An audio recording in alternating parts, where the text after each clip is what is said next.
the price may be, she'd do it just the same. And now we watch a closing door, joy will soon take wing. The need for fame is over now, the queen has found the king.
No matter what the price may be, she'd do it just the same. And now we watch a closing door, the joy will soon take wing. The need for fame is over now, the queen has found the king. The need for fame is over now, the queen has found the king.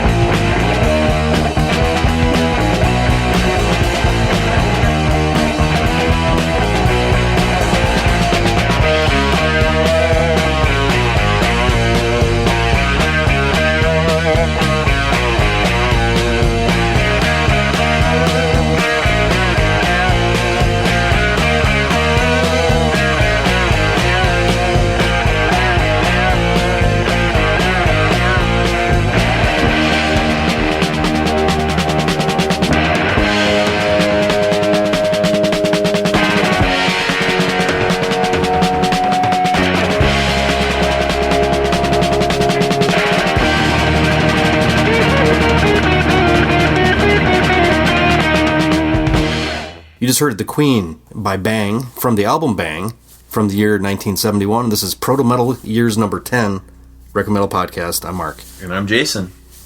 And hopefully you probably listened to the sort of prologue that was attached to this, so you kind of have a sense of what we're doing here. And this would be our first of the top 10 years leading up to our episode number 200. And Bang is a pretty happening band. Philly based? Yeah, Philly based. We were just kind of looking at they recently in the last couple of years got elected to the Decibel Hall of Fame. That's kind of where I think I'd known about them, but I didn't really seek them out because their stuff was it wasn't readily available. No, it was like a Jeff Wagner thing. I think he turned a lot of people onto that. And then also the Pellet was way into it because I think he actually is he managing them now? Or he's doing something with them where he's promoting them on the live scene a little bit. That's probably the first time I heard him was in that and Captain Beyond, probably in '96 when I was working at Relapse. And Pellet and Jeff were roommates. Yeah, and Sir Lord Baltimore and some of that kind of stuff. Yeah, and Cactus. Go over and just play this crap out of pull out this pile of records. I was like, I've never heard of any of this stuff. Pellet, does he make an appearance in that Pentagram documentary? Oh yeah, he's in the whole thing. Okay, that's what I thought. Yeah, he's the guy who basically is kind of one of the guiding presences for Bobby now. Yeah. Managing Pentagram and stuff like that. And he used to work at Relapse, and then did he work at Nuclear Blast too? I think he worked at Season of Mist. Season of Mist. Yeah, that's where it was. But yeah, I think he was there when they signed Dillinger. Because I remember him coming up to us at one of the metal fests. Licensed Dillinger, yeah, but I know he was pretty pumped about that. Party Crasher Music or something. They started their own imprint, I think. Yeah, and then he had something to do maybe with Psycho Las Vegas. And In Solitude, too. He was I think he was managing them. He was a manager of them as well. So, but yeah, that's kind of how I found out about Bang. They're just kind of a neat band. I was just reading a quote, actually, from Lee Dorian, where he was kind of talking about... let me find the quote. I had it pulled up. Where he basically was saying something along the lines of... he said, a poppier version of Sabbath, but still as heavy and raw as hell, placing Bang as one of the greatest heavy hard rock bands to have emerged from the States in their day. And so a good, nice way to kick off 1971. And 71's kind of a pretty stellar year in a lot of ways, because it's the year that I was just doing some research. And even though Paranoid came out in 1970, they actually withheld it for American audiences until 71. And so you get the 1-2 punch of Masters of Reality and Paranoid being released into the United States in 1971, which, I mean, the totality of the impact of those two records alone is pretty phenomenal. And, so it's kind of a big year for metal just from a Black Sabbath sort of standpoint. You had a Deep Purple record that came out in that year. It's sort of the in-between record. It's the one you kind of almost forgot exists sometimes, because it sits in between In Rock Two Giants and Machine Head. Yeah, and that's the Fireball record. But has its own charm. It's a little more straightforward, stripped down. Great drumming as always. Mm-hmm. And so, I mean, how would you rate, I know obviously somewhere down the road we will do a episode on Black Sabbath, but, for you, where do records like Masters of Reality fall in terms of, like, your That's Sabbath pretty high pantheon? for me as far as Sabbath's concerned. I think the first one I heard was the first album, self-titled. Okay. See, Paranoid was my first one. And then Master of Reality. Those are the two that hit me the most, I think. I think I just bought Paranoid first because it was like those were the songs I heard Paranoid and Iron Man on, like Z93 all the time. Yeah, I think I got it from BMG or Columbia House or something. They were always the things in the record clubs that, like, okay, I can get Danzig records, 2 Slayer records, and then, like, they had all the Deaf American stuff, and then and then old stuff. Yeah, it was pretty cool. But yeah, I think Master Reality in terms of historical impact, probably like on doom metal the most. Yeah. That seems to be their doom kind of record, with Sweet Leaf and Children of the Grave and Into the Void, which is just one of the most, like, that had to have been maybe the heaviest song ever made at that point. I mean, I can't really think of anything that kind of competes with it, No, just the whole package of the how they presented themselves and everything at that point was just like, for sure, nobody could match them. Yeah, absolutely. And then 71 also from a standpoint, you're starting to really get some traction with a term like heavy metal as well. Bands like Black Sabbath, Humble Pie, Deep Purple, like now you're starting to like assemble, 69 and 70, they're kind of starting to like come out the gates a little bit, but this term of heavy metal is just sort of floating around. I feel like probably about 71, 72, it's probably becoming like a thing where journalists can make a reference to it, and probably audiences are starting to like understand that there's this sound, the hard rock, the harder blues kind of edge type thing. This is also the year of the microprocessor was invented. Oh, nice. And also the voting age in the United States was lowered to 18 years old. From 21 to 18. Oh. Nice. Nixon was president at the time. This was before the 72 election.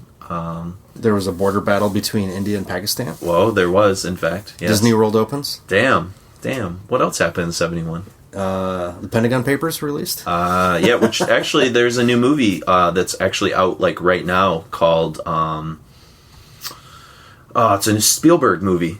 Tom Hanks is in it. It's about the releasing of the Pentagon Papers to the Washington Post, I believe. And Meryl I think Streep? it's called Post. Post. Yeah, it's called Post. I told my students in my global awareness class, because we're doing a media unit, we just actually watched Spotlight. I don't know if you've seen that on the Boston Globe. Yeah. I said, hey, there's this new movie coming out. It's kind of like an All the President's Men type movie, so good old Pentagon Papers helped sink the Vietnam War, that's for sure, or at least the support for it. This is also the year that in Switzerland, they gained the right to vote. Wow. The Swiss, they're cutting edge in some ways, and then they're a little bit behind the scenes in other ways. 71 is like still at the kind of origins and beginnings of kind of this hard rock kind of movement that started to emerge in the late 60s, Also, cigarette advertising was banned in the United States at this point. On TV? Had to be TV, because they still did it in magazines and stuff like that. Yeah, and television, just television. So, oh man, that's like a sad ending to like my Mad Men sort of mentality. National Public Radio started. NPR started in 71? Yeah. See, that alone should designate... and in fact, let me look on the list here. Actually, one more, since this is related in some capacity to heavy metal. Charles Manson got he received the death, or his 3 of his followers received the death penalty. And then he got life in prison. Yes. Yeah. So, and he just passed away recently.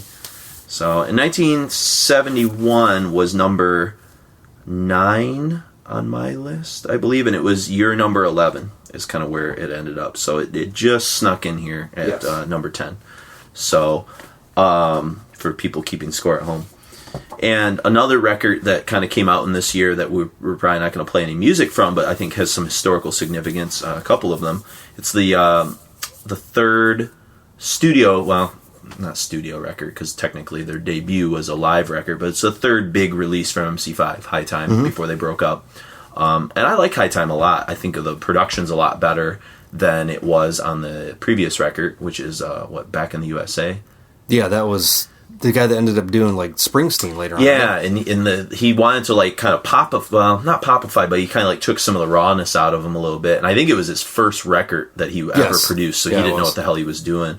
And High Time was kind of a return to form in terms of, like, a little bit more focused songwriting. Really, Sonic Smith is doing some awesome things on guitar. Some pretty out there shit, too. There's Sister Ann and some other really just fantastic tunes. And unfortunately, the band kind of breaks up pretty quickly after that because of prison and drug stuff that start to happen with people. White Panther shit. Yeah, them getting harassed by a lot of people. And so it's unfortunate. What was the Democratic Convention? Was that That was 68. 68. Yeah, yeah, they showed up to play that.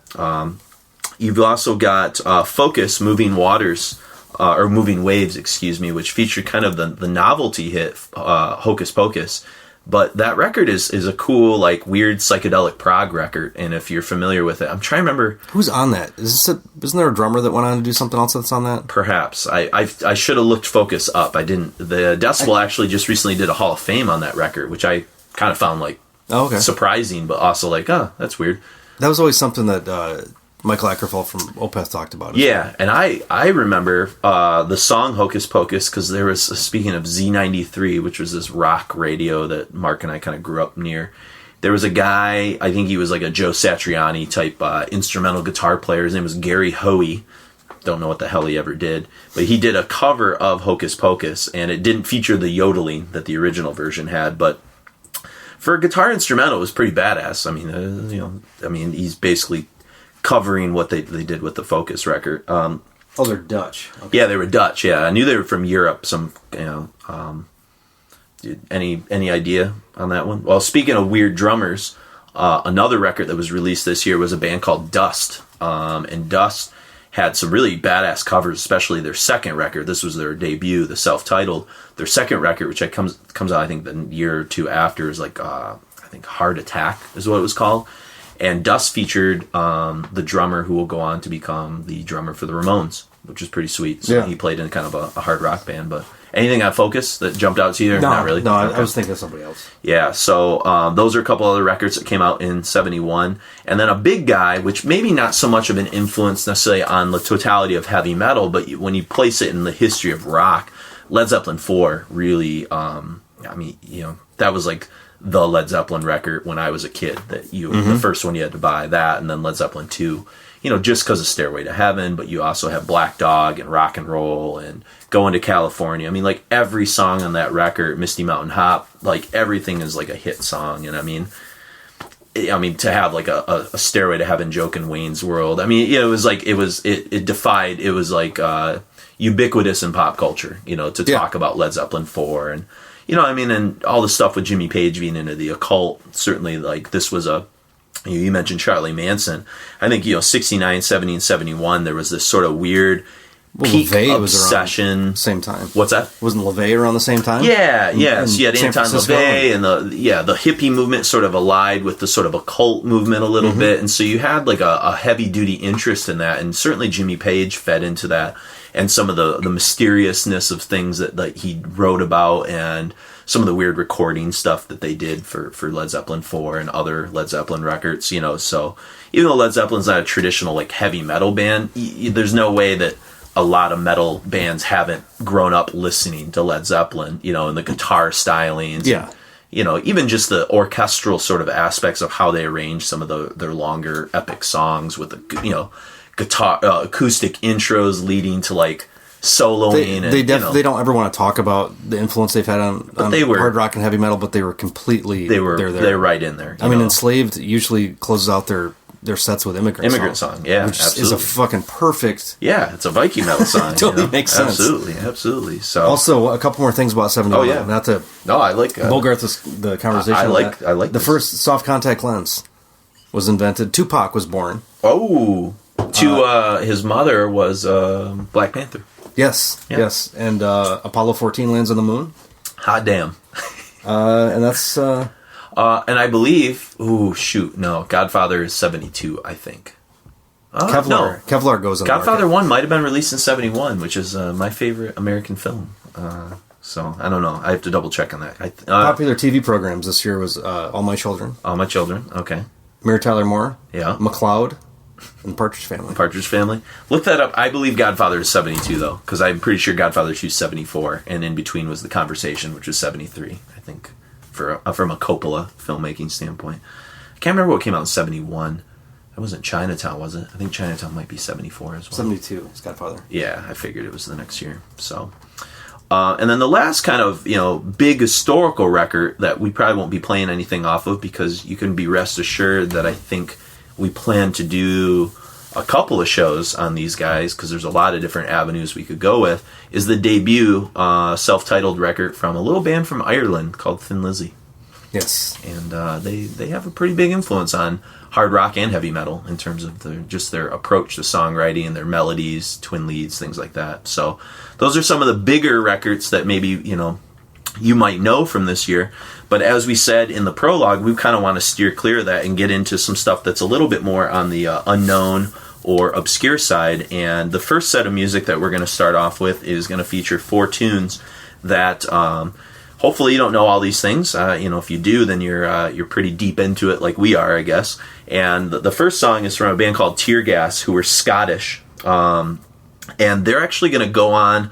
This comes from their self-titled record. I believe it's their second record. They had one in 1970 that wasn't maybe as This good. is like the one, though, right? This is the one, yeah. And there's a lot of great tunes on this. The song you're going to hear is called I'm Glad, but there was Women for Sale was a big song that was really cool on this, and then Love Story, I believe it is. Does this have like a kind of like an amorphous greenish cover? No, this one has it's mostly like black, and it has like a little strip of an image on the side. That's the Skid Row album. You probably think of that Skid Row record. That has Gary Moore, I believe, on it. Okay. Yeah, who went on to be with Thin Lizzy. For a couple records, right? Yeah, and they were Irish, not Scottish. So Tear Gas is Scottish. Okay. Now, one kind of cool thing about Tear Gas, for those of you that maybe are fans of kind of that early 70s British glam scene, is Tear Gas is going to go on, I think minus the lead vocalist, and become associated as like the band that backs up the sensational Alex Harvey, which I'm a huge fan of their stuff. And so, kind of a little cool tidbit there. And then the next tune we're going to hear is from another band from overseas, from England, I believe. That's the Groundhogs. And it comes from their Split record, which they're a great power trio, features a guitar player by the name of Tony McPhee. Mark pointed out, and I think I don't disagree with him, Tony McPhee's vocals maybe aren't they're like average, but his guitar playing skills are really off the hook. It doesn't take you out of it, but upon listen, we've been listening. How long we've been listening to this band? Like 15 years or something? Yeah, this is something Mike Johnson turned us on to. Yeah, because I always loved the music, but I was like, ugh. If they were just like an instrumental band, like that would be great. And or if they had more of a screamer or something. Yeah, for sure. I guess he has more of like a traditional like blues rock kind of like cliche vocals of that era. It's kind of like dad blues rock. Vocals, like it's not real dynamic. Sure, it's guitar. Yeah, the guitar playing. The guitar kind of makes up for it for sure. Yeah, and they're savage. They had a record that I believe came out the year before, maybe in '69, called "Thank Christ for the Bomb." That's also a really really fantastic one.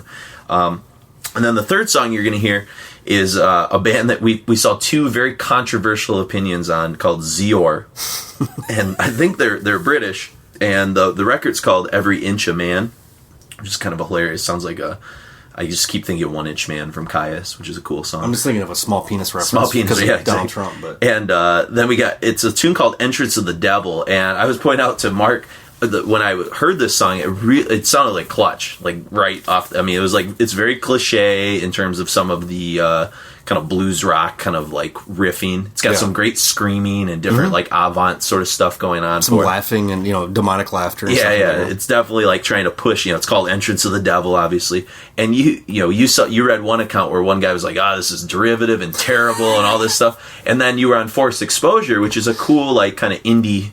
Yeah, they do a lot of prog rock music mail order and things. music distribution stuff. Yeah, and they said this is like an iconic underground classic. One of the quintessentials. Yeah, so who knows? Maybe like Internet, Zior. It's only a 2-minute song, so you either like it or you don't. And then we're going to close things out with a Japanese band that we'll talk more about when we come back, called the Flower Traveling Band. It's a song called Satori. So enjoy I'm Glad from Tear Gas, Split Part 2 from Groundhogs, Entrance of the Devil, and Satori Part 1. Even with me, woman, and I'll see what I can do for you. 'Cause it's loving you need so badly, and I'll try to share mine with you. Oh, I'm glad you come today, 'cause you're right on time to this soul of mine. I'm glad you come this way, 'cause you're right on time to this soul of mine. Shed your tears for me, girl. See me dry them for you. I've waited till now to get you. I know exactly what I gotta do. Oh, I'm glad you come today, 'cause you're right on time to be so mine. I'm glad you come this way, 'cause you're right on time to be so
I've waited 5 years or more for you. I've waited for the night to go, for the light to show.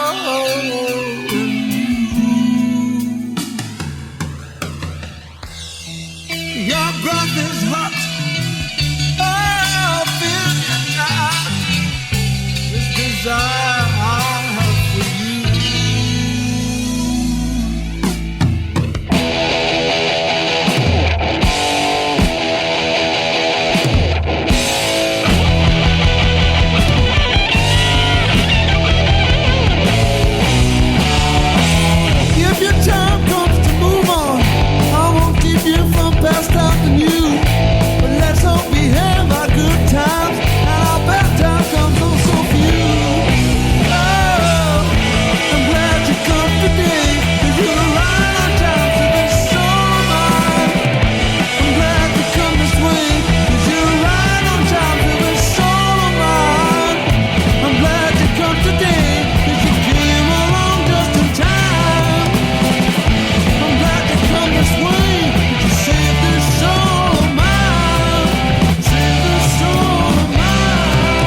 I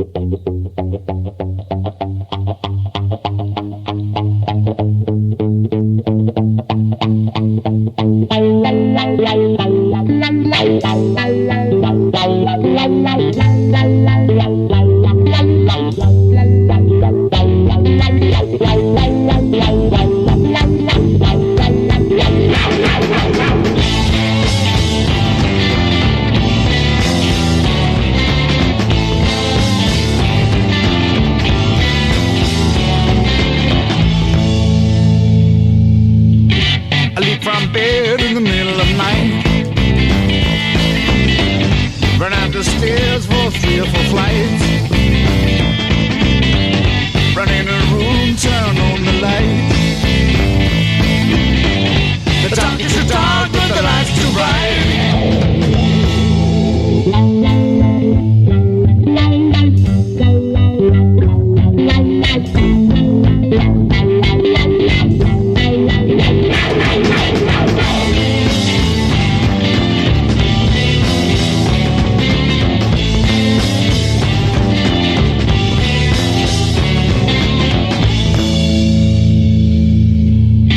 Reality is hard to find, like finding the moon if I was blind. It's there so stark, so undefined. I'm not scared of hell before I lose my mind.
Try to think of things mundane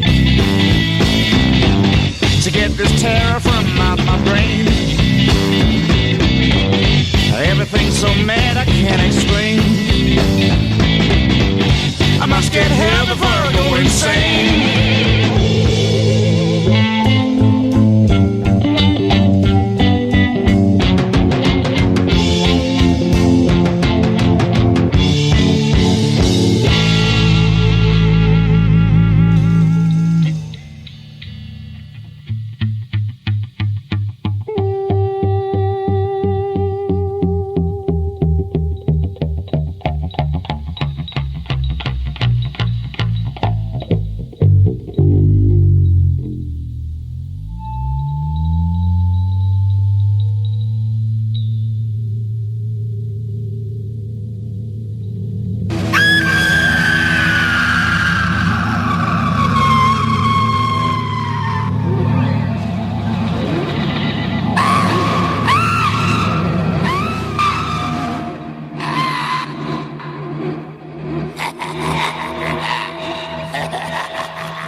That was Satori Part 1 from the Flower Traveling Band. Then we had Entrance of the Devil from Zior, Split 2 from the Groundhogs, and I Am Glad from Tear Gas. And cool story about that Satori Part 2. We were just talking about it because you said you had just looked up this word recently for a project that you were working on. Just random crap that I've not to go into it too deeply, but We can go. I like going there.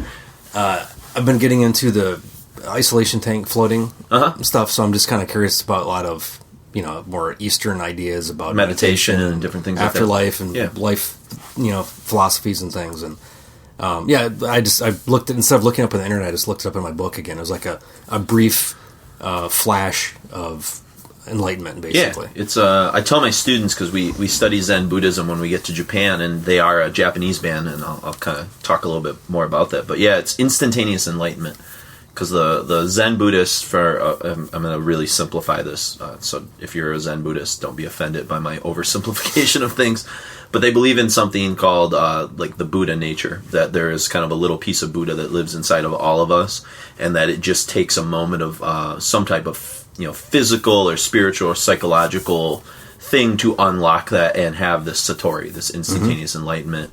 And that's where like the martial arts come into play. The samurai a lot of them were Zen Buddhists, because Zen Buddhism was the only form of Buddhism that was okay with like violence and fighting and things like that, because it believed that through like fighting and the act of engaging in battle and things like that, you could achieve this satori, this instantaneous enlightenment. And so actually, for those of you that are familiar with Fight Club is kind of a veiled metaphor for Zen Buddhism. A lot of the stuff that's going on there, right down to like how you get inside Zen temples, is having to stand outside for days, like showing discipline to be invited in, to show that you have the mental will how to sort of do it. And then obviously about the fighting, the martial arts, that sort of aspect of it. So kind of cool. And it's funny, like I've listened to the song, for the last couple of years or whatever, and it never occurred to me like Satori. I didn't even think about what the term actually was. And I knew what it was, but I didn't put two and two together. So the Flower Traveling Band, which is just a funny like Japanese amalgam of like hippie words. Things. Yeah, hippie, Acid Mother Temple. Exactly, Acid Mother exactly.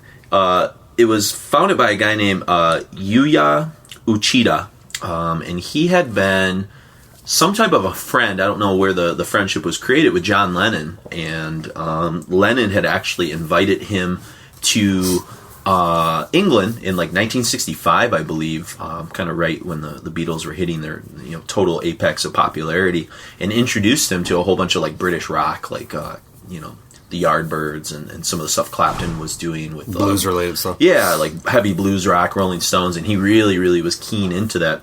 And apparently what he did is he went back to Japan and like sort of formulated this vision for kind of a Japanese blues rock band, and this is what he kind of come up with.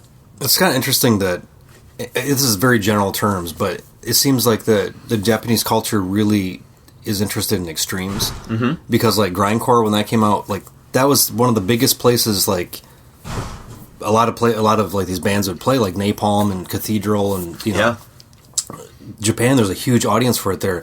Free jazz. Yes. Huge audience for it. Like, they appreciate the extremities of Western culture in a way we don't. Look at, like, Japanese horror, like, movies like The Audition and things like that, really pushing the envelope for, like... The Eye and the Ring and all those. Yeah, there's a term for those type of movies, and it escapes me. Our film teachers from our horror film classes would be disappointed in us. But, like, a movie like The Audition is like, so, like, uncomfortable to sort of sit through. Like, even, like, movies like Battle Royale, which some people thought maybe was, like, in poor taste when it came out, school children killing each other and stuff like that. Right down to, like... Games come out and basically... Yeah, it was basically... Yeah, exactly. But it's this idea of, like, even, like, Japanese, like, sexuality, too. It's like, repression. Repressed. Yeah. And so it comes out in the weirdest, like, sort of ways, Because there's that repression and then... But also this, like, enlightenment. So it's, like, kind of these two sides, like, bashing it out just to try to... Like, Japanese, like, any kind of, like, erotica is always really weird. Yeah, it is. Yeah, like, there's, like, the tentacle porn stuff with, like, anime. Like, I remember seeing get it. in the 90s when, God, who the hell was it? It was like Sony or... It's one of these bigger companies that would license some of this stuff, and there was The Legend of the Overfiend. Do you remember that one? I've heard It was of it. it was a tentacle porn type Oh, thing. was it was it? the first cartoon I ever saw where there was like weird penetration and just Yeah. like what the fuck is. Yeah, Okay. I mean, when you repress something, it pushes those energies into like hidden places, and they come out and seep out in like weird ways. I mean, Yeah.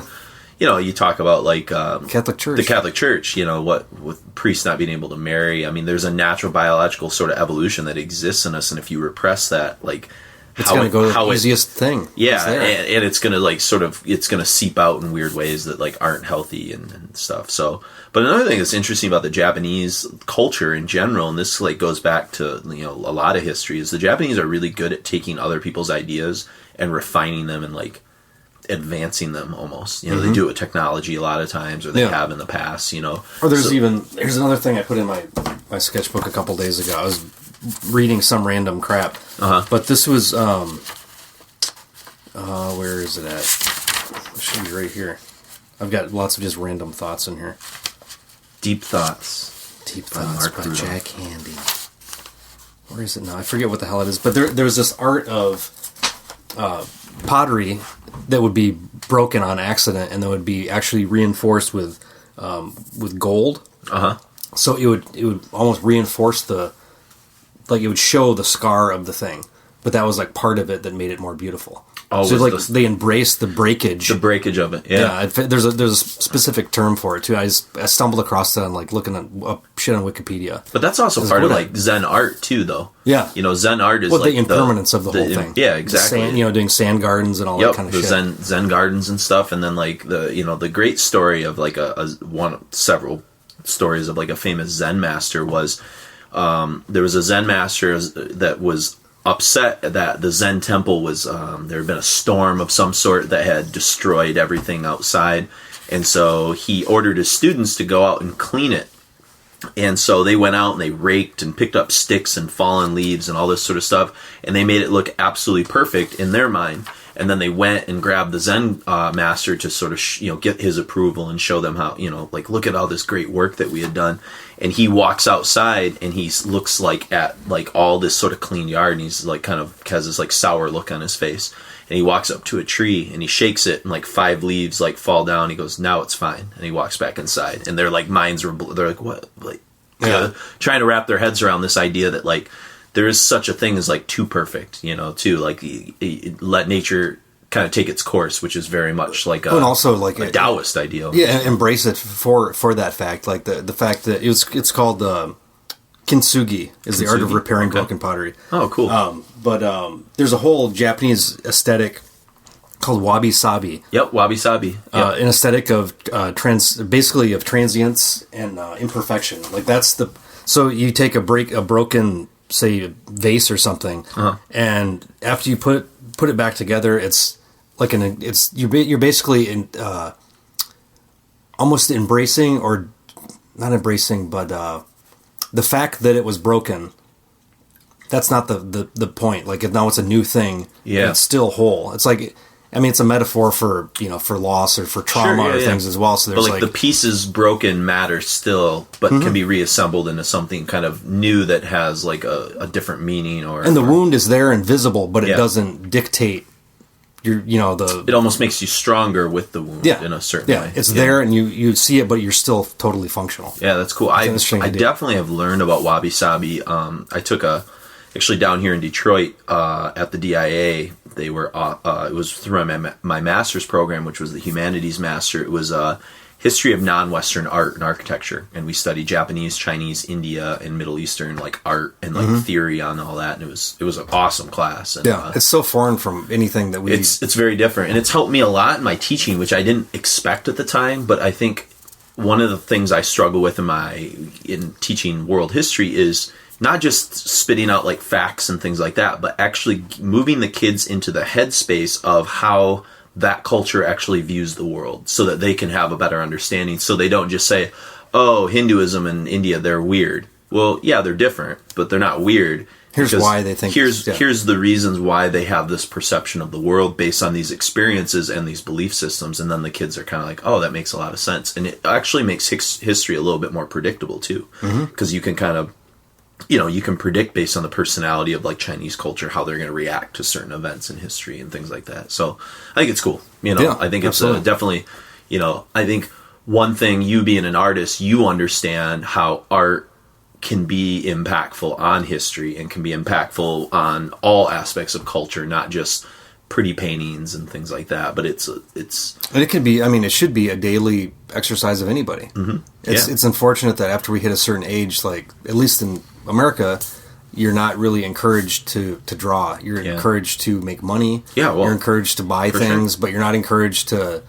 exercise, to meditate, to make anything like craft. It's coming back a little bit. But like, to garden, or like we've got, even right here in, we were recording at Hamtramck, Michigan, just outside of Detroit, we've got a Zen temple, 3 blocks that's cool, away from here. And they've got like this, they have like a little organic restaurant and stuff in there. And then they have a garden right across the way that you can take your dogs to take a shit in there, and they don't care. That's not the point of keeping it perfect. It's the act of doing it. And then that's the good part. Then just letting it be. Yeah, and then nature will wash it away when it needs to be. Yeah, things like that. Yeah, which kind of goes with that tree metaphor I was talking about. And there's a bunch of, it's all the guys that used to be at the crust, like what do you call this? The squatter, like crust guys that would be down at these they're now like Zen Buddhists and stuff. Yeah, now they go over to this thing. What the hell are those things called though? I just think of crust punks. I don't know. Shelters that they went to? I don't know. Like the commune type gotcha. type living. Like it seems like they hit a certain age and they're like, this is too much, man. Let's go over here. This is way more chill. Crust punks. We could do a podcast on all our experiences with cross punks at metal festivals. It's a thing. It never ends. Yeah. So indeed, I hope you're enjoying the sort of weird journey through 1971. We've got another set of music, and this time we got 5 tunes up for it. And we kind of already talked about a lot of the records that we won't be playing that are historically important. But here are, here we're going to start to delve into some bands that maybe you're a little bit more familiar with than maybe that last set. The first band that we're going to kind of get into is Wishbone Ash. And the 2 guitar players were Andy Powell and Ted Turner. And they're sort of renowned for being amongst the first to do kind of like the twin lead melodies and stuff like that, which had a significant influence on like KK Downey and Glenn Tipton, Thin Lizzy, and especially Iron Maiden. Oh, absolutely. And some of the type of like the way in which they don't have like one lead player in Maiden. It's like the guys just there's 2 lead players, and then also they're playing like an octave apart. Yep. It's just like I think it probably goes back to like traditional folk music. I think was probably where that originally came from. Classical instruments sometimes were doing things like chamber, that as well. Chamber stuff or whatever, but I don't know why it's that just attracts me so much. Like, when I first heard sounding like Maiden, or when I first heard Wishbone Ash, I was like, sounds a little hippy dippy shit, but man, the guitar sounds awesome. It's incredible. Yeah. And the song Jailbait from the album Pilgrimage, this was kind of the first. There was some Wishbone Ash. This might be their second or third full length. I can't remember. I think it's their second. It's their second or third. The big one would be Argus, which I believe is like 73 or 74. Don't quote me on that, but Argus comes out a little more in the mid-70s. That was kind of their bigger one. That was the first one I was told. And that was the one I think a lot of people get turned on to. But Pilgrimage was always like, I have this on vinyl, and it was the second Wishbone Ash that I kind of stumbled across. And just some of the riffing in Jailbait has always been just real spot on. And these guys have been more recently acknowledged, I think, in history. I think I was reading to Mark some of the different magazines that have written about these guys being in the top 10, top 20 guitar playing duos and different things like that. Mm-hmm. So if you're unfamiliar with Wishbone Ash and you're a fan of Priest and a fan of Maiden, I mean, I think go and seek out some of this Wishbone Ash stuff. You will not be disappointed at all.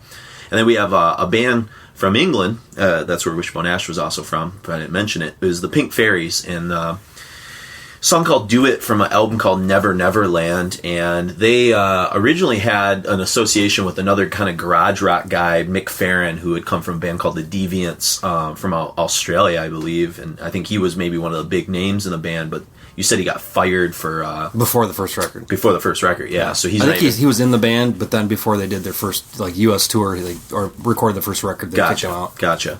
And Pink Fairies are kind of in that weird. This is 71. It's very kind of early in the game in terms of what will be called quote unquote punk rock.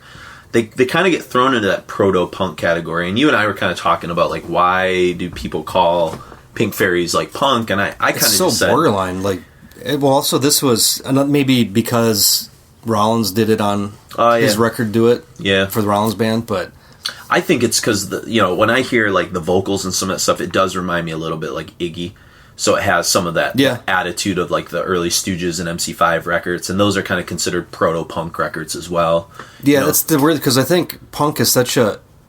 We think we know exactly what it sounds like. We just think of like Sex Pistols, you know, God Save the Queen. That's what we think punk is. And that's like, maybe that's just, because I'm of that era. I think it's more of an ethos, though. I think it's an attitude. Because if you go back and listen to all those bands, everything's so diverse. I mean, Joy Division is punk. Like Suicide is punk, but those are like electronic and goth, and like, to me, it's like when you're doing something like it's DIY, it's counter to maybe what was popular at the time, or when punk becomes mainstream, it ceases becoming punk because the whole idea and ethos of punk is to sort of be against the grain, or something. It becomes like that, new wave, and then as a response, the young kids that got into punk a couple years earlier, like Dead Kennedys is one of those great crossover bands between the original punk of late 70s to hardcore of the early 80s, which is the kind of stuff I'm more interested in. Yeah, and I think hardcore, no one would argue hardcore's had more influence on metal directly than punk has, But it's also not as diverse of a sound. It's the first time where punk kind of like shrunk in a little bit. And like, okay, it's like a distillation. Yeah, it's kind of a pure form in a way. But also for outside sources, they're like, "Fuck you! This is, we don't want long-haired people here. This is our music." That's true. Which is funny that even though hardcore was like almost the most anti-metal in its origins, it ended up coming around and becoming so influential on, especially early 2000s. The other hardcore that people like the metalcore, metalcore and all that kind of stuff. Yeah. But yeah, so Pink Fairies, if you're not familiar with them, they've got some really good records. Another big song was called City Kids. I remember that one being a cool one. I can't remember if that's on Never Neverland or not, but I have a couple of their records, and they're pretty awesome. And then we get to a pretty unconventional, kind of a curveball. This is definitely a band I don't foresee Mark and I ever doing a show on, although it'd be fun as shit if we got somebody that knew and wanted to talk about like the historical impact of them. Categories, or the catalog, is pretty immense. Yeah, it is pretty immense. I mean, I think I would focus only on the funkadelic side and ignore the Parliament side is more like kind of party music and stuff. But this is Detroit's own funkadelic, George Clinton. And in their early years, especially Free Your Ass and The Mind Will Follow, and then the record that came out in 71, which is Maggot Brain, featured this pretty incredible guitar player named Eddie Hazel. And he only did the first 3 records for them, as far as I know, and then he left. I don't know what. I think it was financial reasons. Well, then Funkadelic kind of merged into Funkadelic kind of became Parliament in some ways, but they would go back and forth. Parliament was more like their dance party stuff. Funkadelic had more rock vibe to it originally. That was hard edged, a little acid rock or something, whatever you want to call it. And he kind of personified that in a way. He took kind of the lessons of like the stuff that Miles Davis was doing, like Bitches Brew era, John McLaughlin and some of that sort of stuff. And then, the stuff Hendrix was obviously doing, with the sort of cosmic type of guitar playing. And it really sort of came in, you got hints of it on Free Your Ass, but it's Maggot Brain that really sort of seals the deal. Some people might be familiar with the title track, which if we had more time, we might have played that. It's instrumental, the whole thing. And supposedly, George Clinton went to the studio and told Eddie Hazel, like, I want you to play like your mother just died. Like, and just go to the core, go to the soul, go to the blues. And he just plays. And I remember I played the title track, Maggot Brain, on my rock show that Mark had been part of a couple times up in Mount Pleasant, the college radio station there. And I would close that out. And it would be sometimes like, 1 in the morning. And there would be people like driving around their cars, like hearing this like cosmic exploration of the soul on guitar, just this incredible Hendrix stuff. And they would call in and be like, what the fuck is this? What's happening right now? I'm like, oh, dude, this is Maggot Brain. It's funkadelic. And so it was cool. And I've always been a real big fan. And especially because I'm such a huge Prince fan, I see the imprint and the influence that he had on, Eddie Hazel had on the stylings of Prince. And you mentioned, Lenny Kravitz. Mooney Suzuki is kind of a garage rock kind of band, and you could just hear if you believe that Hendrix had any influence on rock in metal guitar playing, then you can't dismiss a guy like Eddie Hazel, even though he's coming from a quote unquote funk band. Yeah. There was a lot of rock in funk roots, you know. Yeah. George Clinton even talked about, you know, hanging out in Detroit and going to and watching MC5 play and saying, like, I want to do that. Like, I want that level of energy on stage, and you know, and trying to achieve it. And you know, Sly and the Family Stone came out of San Francisco, and they were listening to what Jefferson Airplane were doing with rock guitars and things like that. Yeah. So, you know, I love how the Michigan kind of distills it down to the, like, really the rawness, and all the West Coast is still kind of, yeah, for sure. It's a little more of a gloss. I'm not going to dismiss their contribution to things. No, but I think there's... Detroit seemed to be like, at least for it feels like what it was supposed to be to me. Well, but it might be a more bit too working much class for everybody else. Yeah, we talked about this on the Stooges MC5 show. It's just more... Everything's more in your face. This is an auto industry. It's a union town. It's an industrial town. You know, San Francisco's pretty, and there's flowers, and the ocean's there. You know, like it's hard to kind of create that malice, you know, that you need to have that harder edge. But it's there in Detroit. You just you drive around, you can feel it. You know, there's a murkiness to it. You know, and so I think you need that with certain towns. You know, Seattle was never going to produce like pretty music. You know, it's gloomy and it rains all the time. Same with like Birmingham with Sabbath and Priest and Napalm and stuff like that. So I would kind of say Birmingham's almost like a weird industrial equivalent of like Detroit on some level. Oh, absolutely. You know, it's got that grime to it. I mean, I think Detroit has some, especially in the 60s, probably had some more beautiful parts than Birmingham had. I mean, Birmingham was like a town that got bombed flat in like World War II. Because it was, you know, factories and stuff like that. But all the Midlands are that, like, that's like the working class. That's like the Midwest of absolutely. But I think you get like a lot of like really heartfelt music that comes out of that place because of the circumstances, you know, the cultural things. And a lot of, at least for Priest and for Sabbath, like wanting to escape. Absolutely. Yeah. Like you had that soundtrack of, you know, the rhythmic, you know, punching of the steam hammers and all this shit from the industry, but also like it's like a liberation thing. You're gonna be stuck with that, or you're gonna get the fuck out. And like even like early Bob Seger, before he went more mainstream, you had songs, you know, called like East Side Story that's about trying to get the fuck out of small towns. I mean, it's very much like pre-Bruce Springsteen. You know, that was all, you know. But even like the stuff that there was another Detroit. Alice Cooper, you know, I'm 18, you know, like he totally understood the aesthetic of being like this person. It's like, I'm confused, but I need to get out of this. Like, you know, I mean, that's the beauty of that, the lyrics, and I'm 18, you know? And so Detroit has, you know, even when it comes to sort of like so-called rhythm and blues, funk music, Detroit still did something that was a little harder edge, and you'll definitely hear it on stuff like Funkadelic Maggot Brain. The only thing Detroit we never really had a good metal band. I mean, unless you consider MC5 and the Stooges, you know. I don't. I mean, I'm as far as like just not, and I'm not talking about anybody contemporary, but like somebody like of the time, because it seemed like we were right on the cusp of everything else. Yeah. I mean, you know, you had these like great hard rock. I think they never went into that area of like, you know, quote unquote metal. I don't know why that is, because, you know, you look at the coasts, and the coasts had all the great like thrash. Yeah, you know, New York and the, you know, L.A. and San Francisco. So, well, because like as far as like thrash, any of that kind of like, even like cock rock, we had Seduce, and like Coven and a couple. There just wasn't like a huge scene at the time. Yeah. But then, you know, a couple, like what is about 2 hours north, not even that, hour and a half north, we got Flint, and we had, you know, Repulsion. Repulsion. Yeah. I would say, I guess Repulsion would be like the big contribution to extreme metal from Michigan, you know, and then. For the punk side, we had Negative Approach, which was there was the first hardcore band to scream and not just yell. Mm-hmm. So, I mean, John Brannon brought that kind of thing. Yeah. So we've got the extremities there, but it seems like we had a ton of it in the 60s and 70s, and then it started to kind of like... Maybe you had the like Gories, but the Gories were doing like garage rock, you know. It was kind of derivative stuff, though. Like, as far as like being on the cusp of new stuff. Oh, for sure, yeah. I guess we transitioned from that to the techno scene. Or something, which I don't... electronic sort of stuff, you know. Try to really understand. I mean, I like some electronic music. I'm not a huge, I guess, quote-unquote, techno guy, but... I know that's a big thing for Detroit, but I don't really know anything about it. Yep, absolutely. So, and then we're getting into territory that's near and dear to Mark and I's heart, and that's Hawkwind, with a record they put out called In Search of Space, and this features a tune called Silver Machine. And Mark, what do you know about this song that's important to metal's history? Well, this is the late great Lemmy Kilmister on vocals, and this was their only, to my knowledge, their only hit. Big hit. And he left after this. Yeah. And went on to form Motorhead shortly thereafter, because these guys are just a bunch of doped psychedelic hippies. Yeah. And he was a speed freak. But I think there was always a little bit of resentment. I think the Lemmy documentary, I can't think of the main dude in Hawkwind's name.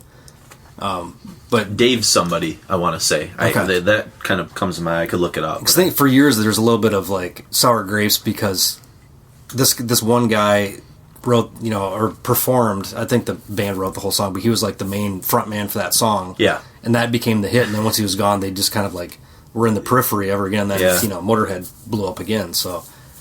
And Lemmy had come from a kind of a garage rock band from the 60s called Sam Gopal, which is actually on my playlist, but it's a different year. And joined Hawkwind, like I said, for a couple years. Hawkwind was this very, psychedelic kind of... This was the time for psychedelic bands, the peak of, the Pink Floyds and the San Francisco scene and stuff. And yeah, they kind of epitomize, they might have almost been, kind of the furthest end of the spectrum as far as, really embracing being, the most, when you think of, drug-induced hysteria, that's what you, Hawkwind's it. Just you almost drowned in the music. There's all this weird shit going on. And you can hear a song like Silver Machine and Hawkwind. You can hear a lot of that in modern day, like Monster Magnet and some of those kind of bands. Especially, yeah. That's the band that I think comes to mind the most, but certainly there's other bands that have drawn on this. And, like I said, Motorhead's pretty important to metal history. So him kind of coming out and getting the spotlight for the first time, and then this being the motivation to sort of move on, is, I think, pretty historically important. So, yeah.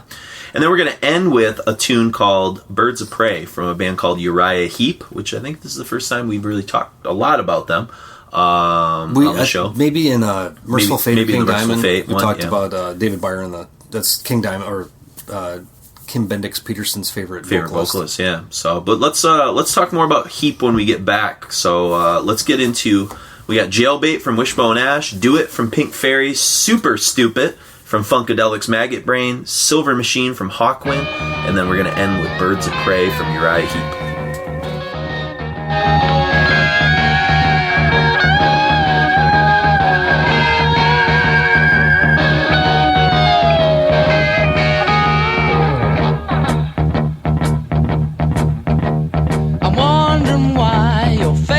No longer shines. I'm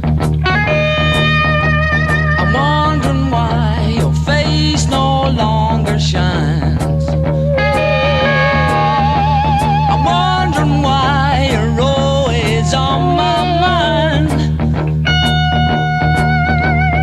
I'm still wondering, give me a little more time.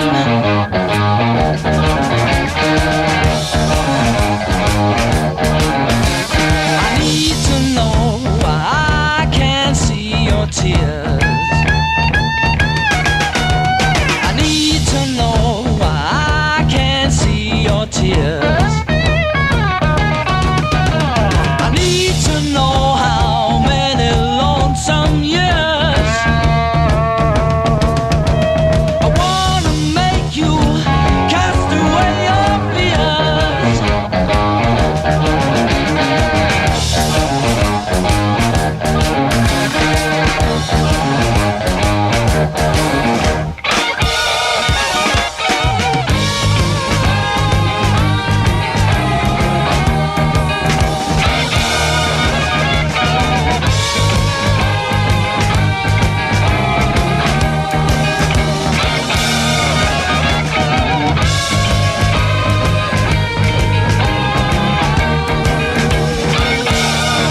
But if I knew you didn't want to stay,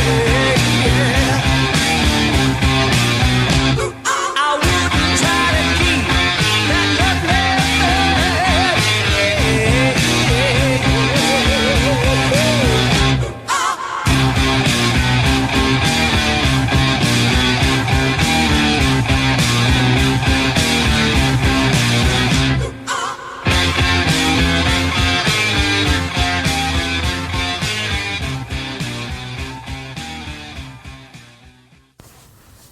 That was Birds of Prey, Silver Machine, Super Stupid, Do It, and then Jailbait.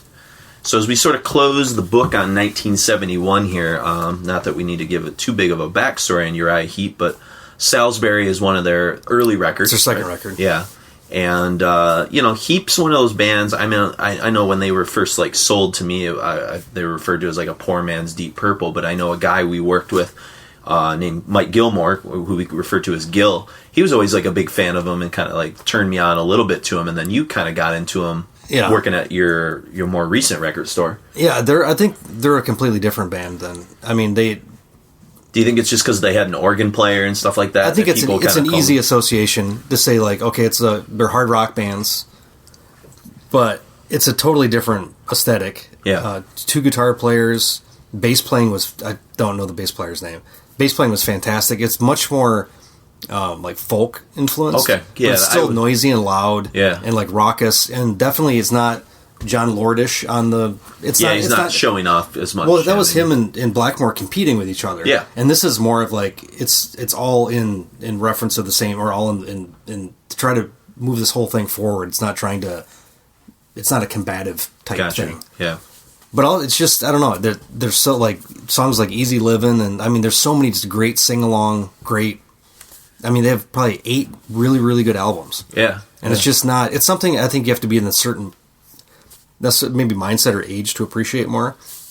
But I was working at a record store, and they frowned upon playing anything too obnoxious. Yeah. So I was like, well, fuck, what am I going to play? So I was like, start playing a lot of Roxy music. Yep. And then a lot of Uriah Heep. And I was like, this is awesome. Fantastic. Yeah, and then I remember seeing a video on YouTube years ago, Fenriz being on some TV show in Norway, where they had to introduce, or they brought on like a record that's like one of their most like quintessential.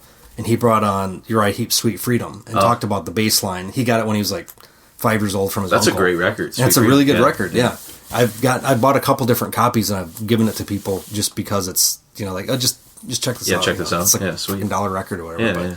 Awesome. Yeah, well, I'm sure we'll do it. Yeah, we'll definitely get into them. So, again, this is kind of like them kind of starting their peak. I feel like 72 is really where they put out a couple of big records and kind of start to peak out or achieve greater, even artistic kind of... They're still touring to this day. Are they really? Yeah. That's awesome.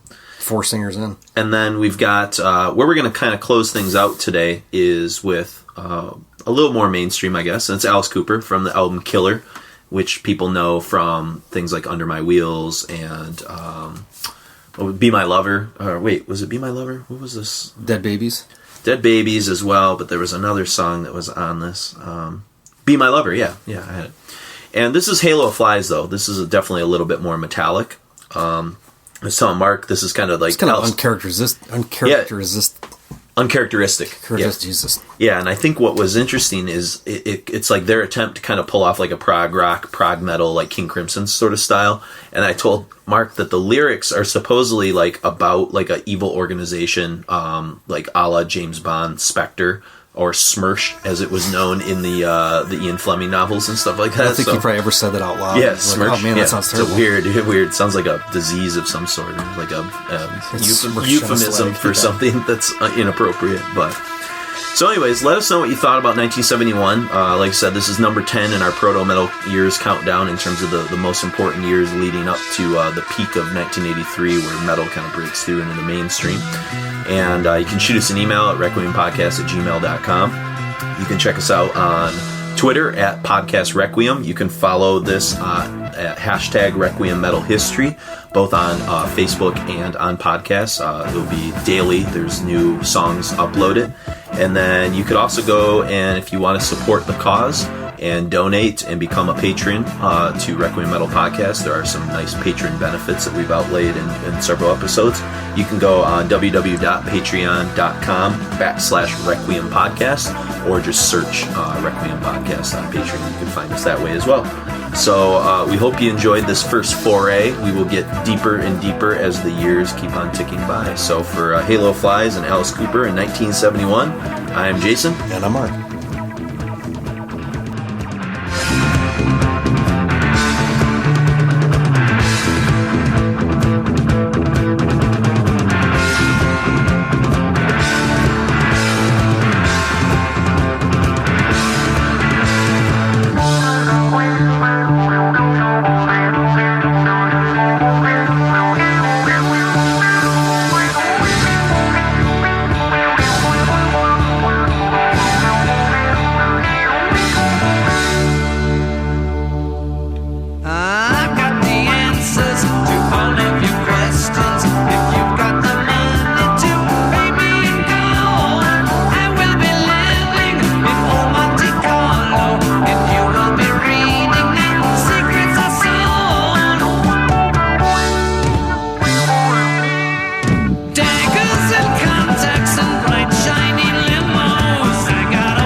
But I still did destroy her, and I will smash Halo.